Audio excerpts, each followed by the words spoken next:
Tiga. Hmm, Selamat malam Pak Daniel. Kami dari kelompok 5 akan mempresentasikan tentang sosial media YouTube. Next.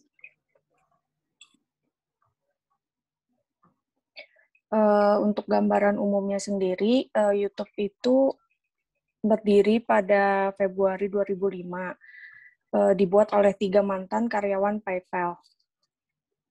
Untuk para pendirinya sendiri, YouTube itu didirikan oleh Chad Hurley, Steve Chen, dan George Karim, yang sebelumnya merupakan karyawan pertama PayPal. Hurley sendiri belajar desain di Indiana University of Pennsylvania, sementara Chen dan Karim belajar ilmu komputer di University of Illinois at Urbana-Champaign. Next.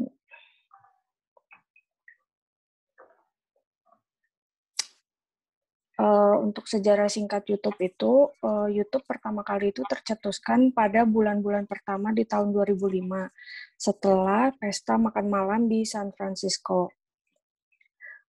Setelah itu antara November 2005 dan April 2006, YouTube mulai didanai oleh investor senilai 11,5 juta dolar dari Sequoia Capital. Pada 23 April 2005, video pertama di YouTube berjudul Me at the Zoo. Pada bulan Oktober 2006, Google Inc. mengumumkan bahwa mereka telah membeli YouTube dengan nilai 1,6 miliar dolar dalam bentuk saham. Pada bulan November 2008, YouTube mulai membuat persetujuan dengan MGM, Lionsgate Entertainment, dan CBS yang mengizinkan mereka mengunggah film dan episode televisi berdurasi penuh ke situs ini, disertai kotak iklan khusus penonton Amerika yang diberi nama Shows. Pada Januari 2010, YouTube mulai memperkenalkan layanan sewa film online, yang saat ini hanya tersedia untuk pengguna di kawasan Amerika Serikat, Kanada, dan Britania Raya. Lalu pada tanggal 31 Maret 2010, YouTube mulai meluncurkan desain situs baru dengan tujuan menyederhanakan antarmuka dan meningkatkan waktu yang dihabiskan pengguna di situs ini. Next. Kelebihan dan kekurangan dari platform YouTube. Sebagaimana kita ketahui bersama bahwa kelebihan YouTube yang pertama yaitu platform untuk menyalurkan karya. Jadi orang-orang yang mengupload di YouTube ini bisa menyalurkan karya-karyanya dari segi video dan sebagainya. Yang kedua, YouTube mengapresiasi para kreator dengan dalam bentuk AdSense. Jadi untuk mengapresiasi karya daripada kreator-kreator, maka YouTube memberikan AdSense atau uang kepada setiap karya yang diberikan oleh masing-masing kreator. Yang ketiga, sebagai sarana untuk menyalurkan informasi tercepat. Mengapa demikian? Karena sebagaimana kita ketahui bersama kembali bahwa YouTube platform tercepat dan penggunanya terbanyak. Jadi seluruh sarana informasi dapat tersebar dengan begitu cepat di dalam platform ini. Yang keempat, menjadi sumber dan wadah untuk pengetahuan. Kenapa? Karena di dalam platform YouTube, sebagaimana kita ketahui juga, kalau orang yang ingin belajar sesuatu akan lebih cepat, karena di YouTube banyak sekali tutorial-tutorial yang mengajarkan dalam segi pelajaran, hobi, dan sebagainya. Yang selanjutnya, kebebasan memilih untuk mengonsumsi video dan konten-konten. Jadi, tidak seperti televisi, YouTube memiliki kelebihan yaitu sebagai penonton dan penikmat YouTube, kita dapat memilih video dan konten-konten yang akan kita tonton. Yang selanjutnya sebagai platform promosi bisnis dan meningkatkan personal branding. Karena kita ketahui juga kalau dari YouTube itu orang bisa booming, bisa masuk TV dan sebagainya. Jadi cocok sekali buat promosi bisnis dan personal branding, mengingat traffic yang begitu kencang di dalam platform ini. Yang selanjutnya pendongkrak kreativitas anak bangsa. Lalu kita masuk ke kekurangannya. Yang pertama itu kebebasan yang diberikan sering salah digunakan, seperti sara, provokatif, hoax. Yang selanjutnya, konten-konten 18+ terkadang tidak tersaring dan dapat disaksikan anak di bawah umur. Karena tidak semua konten kreator membuat minimal umur dalam konten yang mereka buat. Jadi terkadang tidak semua konten 18+ tersaring begitu saja. Yang selanjutnya ketergantungan, karena apalagi kita lagi di zaman COVID seperti ini, semua kita terpaku oleh sosial media, terutama waktu kita akan habis dalam YouTube saja. Yang selanjutnya, mengkonsumsi data atau kuota terlalu banyak atau boros, dan ini menurut saya cukup merugikan bagi individu-individu, apalagi pelajar yang ingin terus mengkonsumsi YouTube.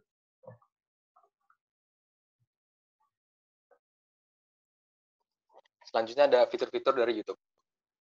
Yang pertama ada unggah dan menonton video.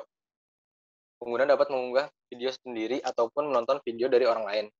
Dapat dalam berbagai bentuk seperti video horizontal maupun vertikal. Kedua, video settings dapat mengubah kualitas atau resolusi video, mengaktifkan subtitles atau caption, playback speed, dan lain-lain. Selanjutnya ada subscription. Pengguna dapat berlangganan atau subscribe secara gratis pada kreator pilihannya dan dapat melihat tab yang berisi konten kreator langganannya saja. Lalu ada YouTube Premium, yaitu dapat menonton video di YouTube tanpa iklan dan juga menawarkan konten eksklusif. Selanjutnya ada live stream, yaitu fitur siaran langsung atau live streaming untuk semua YouTuber melalui PC. Biasa digunakan untuk konten game, event, siaran TV, dan lain-lain. Lalu ada fitur seperti media sosial lainnya, seperti like, comment, dan share. Next. Lalu ada YouTube Services atau YouTube Apps, seperti YouTube Kids dan YouTube Music, YouTube TV, YouTube Go, dan lain-lain. Lalu ada Watch Later, sebuah fitur untuk menandakan sebuah video untuk ditonton saat memiliki waktu senggang. Lalu ada YouTube Studio, yaitu mempermudah kreator untuk mengelola kontennya seperti fitur analytics, monetization, dan lain-lain. Lalu juga ada fitur channel membership, di mana penonton dapat berlangganan per bulan untuk mendapatkan konten eksklusif seperti badge dan emoji unik untuk live chat pada saat live stream. Next. Selanjutnya ada karakteristik konten. Di dalam sosial media YouTube, seseorang yang membuat konten disebut dengan konten kreator. Pada era ini, banyak masyarakat yang ingin menjadi konten kreator.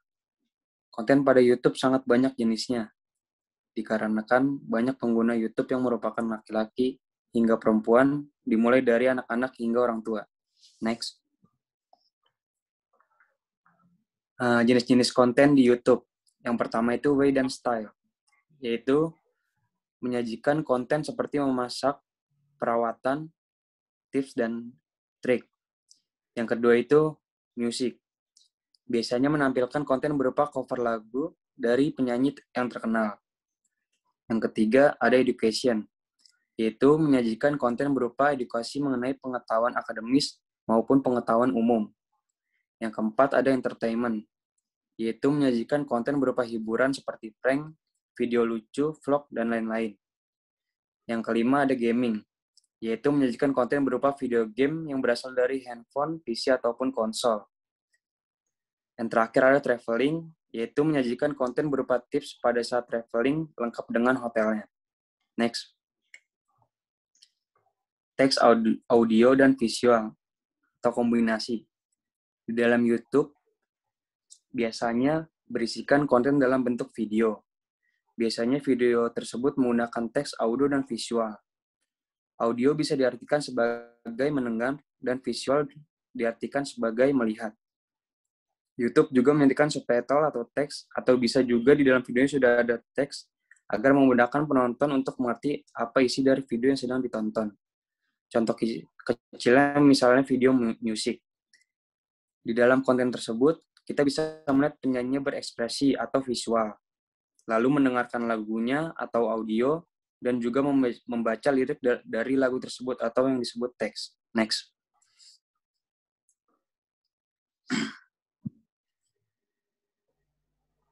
Lalu yang selanjutnya ada pemakaian YouTube dalam dunia bisnis. Next.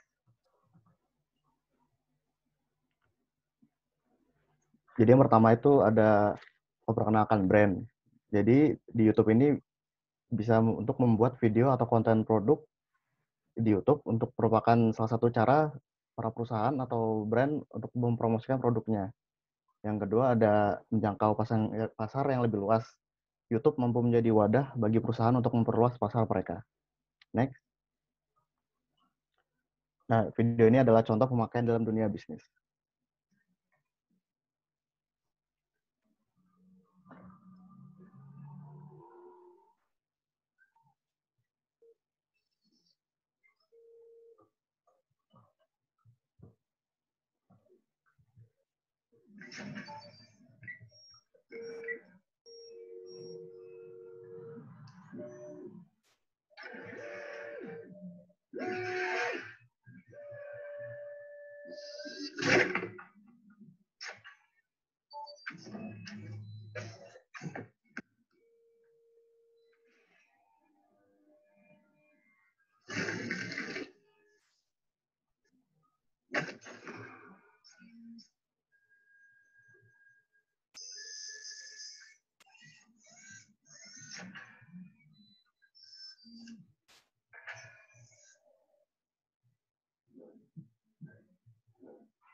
Next slide. Nah, jadi di konten tersebut itu merupakan cara Nike untuk memperkenalkan sepatu terbarunya, yaitu LeBron 17. Dalam video tersebut diperlihatkan secara fiksi tentunya bagaimana proses sepatu dibuat serta diperlihatkan material-material yang dikombinasikan dalam sepatu LeBron 17 tersebut. Next. Seberapa efektifkah YouTube dalam melakukan pemasaran? Bisa dilihat dari data yang ada di sebelah kiri ini yang bersumber dari WR Sosial. YouTube digunakan 93,8% pengguna internet Indonesia yang berumur 16 sampai 64 tahun. Next.